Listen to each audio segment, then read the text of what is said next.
मी माझं अहोभाग्य समजतो की मला त्यांनी पात्र समजतो। आता तो ज्येष्ठ नेते शरद पवार साहेबांच्या शुभ हस्ते आणि महादेव शिंदे यांच्या थेट वंशज जे केंद्रीय मंत्री ज्योतिरादित्य शिंदे यांच्या उपस्थित मला दिला गेला।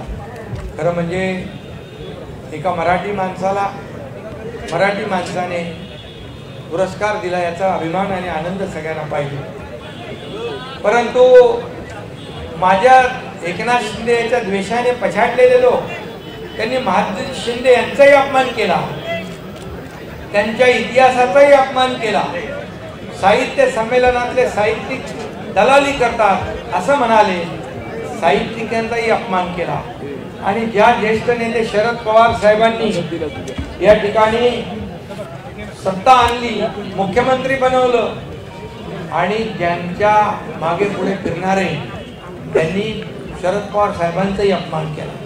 माझं तर जाऊ दे, परंतु त्यांची वृत्ती जी आहे खेकडा वृत्ती याच्यावरून दिसते की खऱ्या अर्थाने पवार साहेबांनी जे केलं ते राजकारणापलीकडचं त्यांनी बोलूनही दाखवलं की राजकारणापलीकडचं जे काही संबंध आहेत, नाते आहेत ते निर्माण करण्याचं काम त्यांनी केलं। आणि म्हणून शरद पवार साहेबांनी आपली संस्कृती दाखवली, परंतु या लोकांनी आपली विकृती दाखवली। हा फरक आहे। शरद पवार साहेबांनी हा एकनाथ शिंदे कसा घडला, कसा त्यांनी ठाण्याचा विकास केला, महाराष्ट्राचा विकास केला आणि नागरी शहरी ग्रामीण भागाची जाण असणारा हा एकनाथ शिंदे असं त्यांनी उल्लेख केला। कारण मी दिवस रात्र मेहनत केली, पायाला भिंगरी लावून फिरलो आणि म्हणून आधीच्या मुख्यमंत्र्यांची काम आणि माझं काम हे त्यांना माहीत होतं। कारण त्या मुख्यमंत्र्यांच्या बद्दल त्यांनी स्वतःच्या पुस्तकातच लिहिलंय की घरात बसून राज्य कारभार करता येत नाही, राज्य ओळखता येत नाही, राज्य कारभार समजत नाही। आणि म्हणून मी एवढंच सांगतो, ही विकृती आहे, ही पोटदुखी आहे। खरं म्हणजे मी आपल्याला सांगेन, ही पोटदुखी कधी थांबणार? कधीच थांबणार नाही। कारण ते कंपाऊंडर कडून औषध घेतात, त्यांनी चांगल्या डॉक्टर कडून औषध घ्यायला पाहिजे, समज, तेव्हा पोटदुखी थांबेल।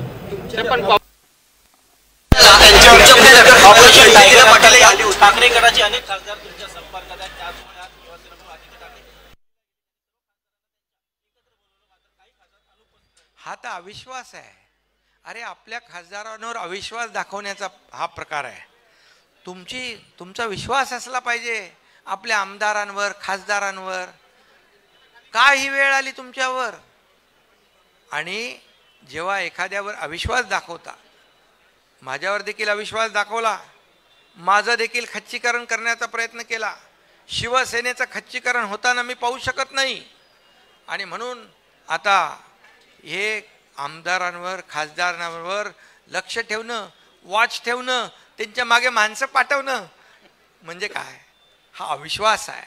हे का असा वेळ आली याचं आत्मचिंतन करा, आत्मपरीक्षण करा। माझ्याकडे येतात त्यांचं मी स्वागत करतोय खुल्या मनाने। ते आले की म्हणतात गद्दार, ते आले की म्हणतात कचरा गेला। मग का जात आहेत हे लोक? का सोडतायत तुम्हाला? याचा कधी विचार करणार की नाही? तो विचार करा, आत्मचिंतन, आत्मपरीक्षण करा।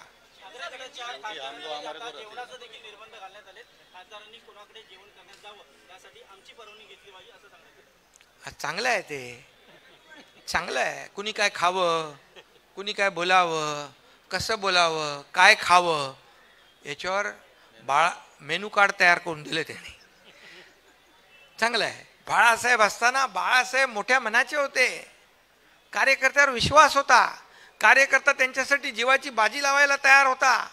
या एकनाथ शिंदे सारखे हजारो लाखो कार्यकर्ते, शिवसेनेचे आमचे नेते जे आता आहेत ते त्यांनी देखील, मग रामदास कदम असतील, आपले अडसूळ असतील, कीर्तिकर असतील, अनेक आमचे नेते, आमदार, खासदार, मंत्री, जीव ओवाळून टाकायची तयारी होती। घरादारावर तुळशीपत्र ठेवून काम करत होतो आम्ही लोक। तेव्हा कुठे होते हे लोक? किती केसेस झाल्या अंगावर। आणि म्हणून हे बाळासाहेब होते। आता हे मेनू कार्ड दिलंय, हे खा ते खाऊ नका, इथं जा तिथं जाऊ नका, चांगलं आहे.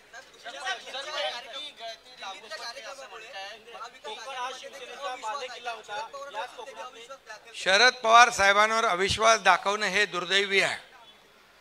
शरद पवार साहेबांनी कधीही त्यांचे मित्र, त्यांनी बनवलेले तत्कालीन मुख्यमंत्री कुठं जातात, कुणाला भेटतात, काय करतात याच्याबद्दल कधी आक्षेप घेतला का? कधी नाही. कारण शरद पवार साहेब हे एक परिपक्व नेतृत्व आहे, मोठ्या मनाचं नेतृत्व आहे, राजकारणापलीकडे संबंध जपणारं नेतृत्व आहे. आणि म्हणून त्यांनी याच्यामध्ये कुठलं राजकारण, एक जर पुरस्कार दिला तर त्याच्यामध्ये एवढा तिळपापड आणि जळफळाट होण्याचं कारण काय? एकनाथ शिंदेला तुम्ही पाण्यात बघा, तुम्ही रात्रंदिवस एकनाथ शिंदे ते मोगलांच्या घोड्यांना दिसायचं संताजी धनाजी, तसा मी तुम्हाला दिसतो. पण तुम्ही इतर लोकांनी पण तेच करावं असं कसं काय तुम्ही कोणाला बंधन घालू शकता?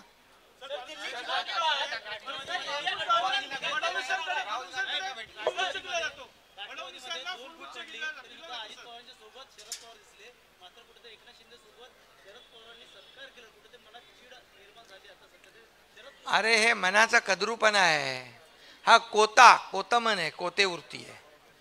मोठं मन पाहिजे राजकारणामध्ये. कधी मी आयुष्यामध्ये बाळासाहेबांची शिकवण, दिघे साहेबांची शिकवण विसरलो नाही की कमरेखाली कधी वार केला नाही, कोणालाही अगदी पातळी सोडून कधी आरोप केले नाही, मी कधी असं वाईट कोणाच्याबद्दल बोललो नाही.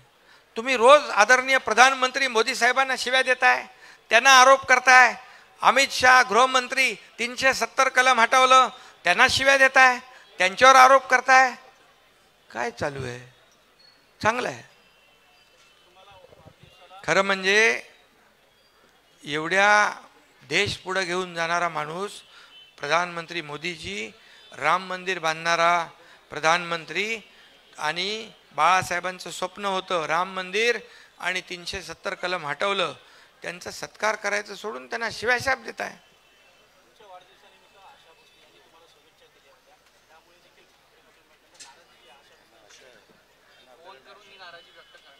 आशा भोसले यांचं मन मोठं आहे, त्या 93 वर्षाच्या आहेत, त्या ठाण्याला आल्या आणि एकनाथ शिंदेच्या बद्दल चांगलं बोललं तरी पोटदुखी. त्यांना स्वतःला काही नको आहे. एकनाथ शिंदेकडून त्यांना एक आशा आहे की हा लोकांची सेवा करेल, लोकांच्या जीवनामध्ये बदल घडवण्याचं काम 2.5 वर्ष केलं यांनी. 1,500 रुपये लाडक्या बहिणीला दिले, ही त्यांनी जुनी आठवण काढून केली की एक वेळचं जेवण त्या जेवायच्या. हा त्यांचा मोठेपणा आहे. आणि इकडे तर कोतेपणा आहे. त्यांच्यावर नाराजी व्यक्त करणं, त्यांना काय फरक पडणार आहे आशाताईंना?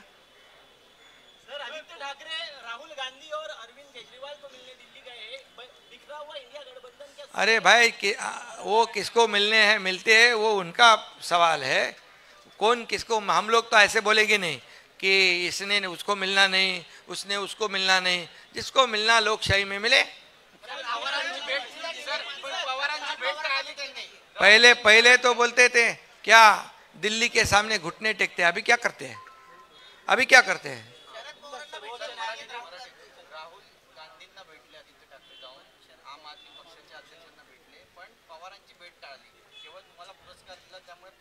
त्यांना वाटलं असेल ते पवार साहेबांपेक्षा मोठे आहेत.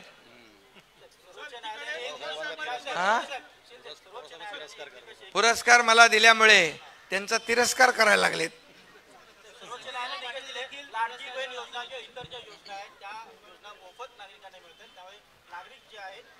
अरे बाबा, तुम्ही जरा आता लाडक्या बहिणींची योजना सुरू आहे, ती सुरू राहणार आहे सर्वसामान्य माणसाला. अरे बाबा, त्या लाडक्या बहिणींनी पण आपले अनुभव कथन केलेत ना. त्यांच्या मुलांचं औषध, त्याच्या पतीचं औषध, त्यांच्या घरातल्या कुणाचं औषध पाणी किंवा काही छोटी मोठी गरज त्या 1,500 मध्ये भागवू लागल्या. 1,500 10 मैत्रिणी एकत्र येऊन एकत्र छोटा मोठा व्यवसाय करू लागल्या.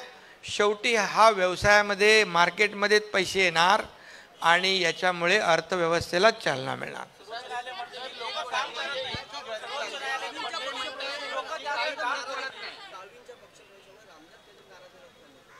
तुम्हाला का फोन केलेला त्यांनी? खरं म्हणजे शिवसेनेचे नेते आणि शिवसेनेचे पदाधिकारी जेवढे जेवढे शिवसेनेमध्ये उबाटामधून येत आहेत त्यांचं स्वागत करत आहेत. आणि म्हणून रामदासभाई असतील, आमचे सगळे नेते असतील, शिवसेना वाढीसाठीच प्रयत्न करत आहेत.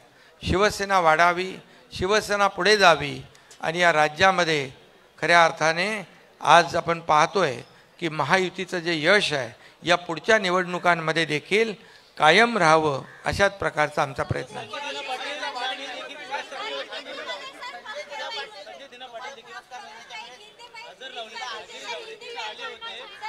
ते मी बघितले नाही त्यांना.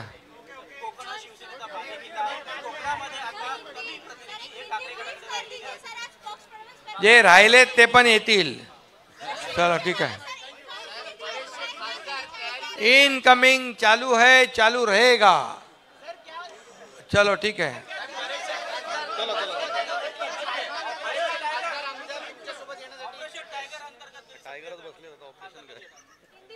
अरे आता मी मगाशी सांगितलं ना, वाघ त्याच्या गुहेत आलाय, आता सुरू आहे सगळं. ठीक आहे, सगळ्या गोष्टी तुम्हाला वेळोवेळी कळवत जाऊ. 48